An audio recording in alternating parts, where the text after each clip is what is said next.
আমরা শ্রীনগর থেকে দিল্লিতে যাচ্ছি, আর এই প্রথম বলতে পারো একদম প্লেনের লাস্টে বসলাম। পিছনে আর কোনো সিট নেই, দেখো 39-এর এ, 39-এর বি, ভাইয়েরটা 39-এর এ, মানে উইন্ডো সিট। আর এই ভাইয়ের সিটের জন্য পয়সা দিতে হয়েছে, আমার সিটের জন্য পয়সা দিতে হয়নি, মানে মিডিল সিট ফ্রি। সেই জন্যই এটা নিয়েছে। আর একটা সিটের পয়সা দেবো, একটা সিটের পয়সা দেবো না, এটা ফ্রি আছে, ফ্রি সিট। আর ভাইয়ের সিটটা পয়সা নিয়েছে। তো মোটামুটি 1 ঘন্টা 10 মিনিটের মধ্যে দিল্লিতে পৌঁছে যাব।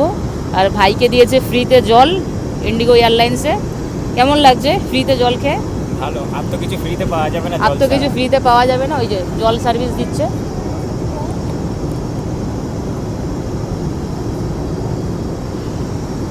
খাওয়া হয়ে গেছে তোর? আর কি লাগবে জল? না না না। হ্যাঁ, আর লাগলে বলিস। তো আমরা শ্রীনগর থেকে দিল্লি যাচ্ছি। শ্রীনগর থেকে 8:40-এ ছেড়েছে, 1 ঘন্টা 10 মিনিটের মতো সময় লাগবে। টার্বুলেন্স হচ্ছে, এই রে টার্বুলেন্স হচ্ছে। টার্বুলেন্স হলেই ওই দেখো হ্যাঁ। এবার দিল্লি থেকে পরের প্লেনটা আছে কলকাতা যাবার, মানে শ্রীনগর থেকে ডাইরেক্ট তো কলকাতা কোনো প্লেন যায় না, সেই জন্য আমাদের প্লেনটা হয়ে গেছে ভায়া দিল্লি। তো টার্মিনাল 2-তে এই প্লেনটা ঢোকাবে, টিকিটেই লেখা আছে শ্রীনগর থেকে দিল্লি টার্মিনাল 2। আবার টার্মিনাল 2 থেকেই একদম সেম টার্মিনাল থেকেই একদম দিল্লি থেকে পুরো কলকাতা। টার্বুলেন্স হচ্ছে না এখন? ঠিক আছে।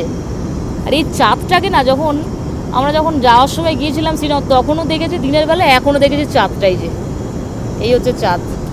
ও জুম করলে আসবে না, এই যে চাঁদ। হ্যাঁ এসছে।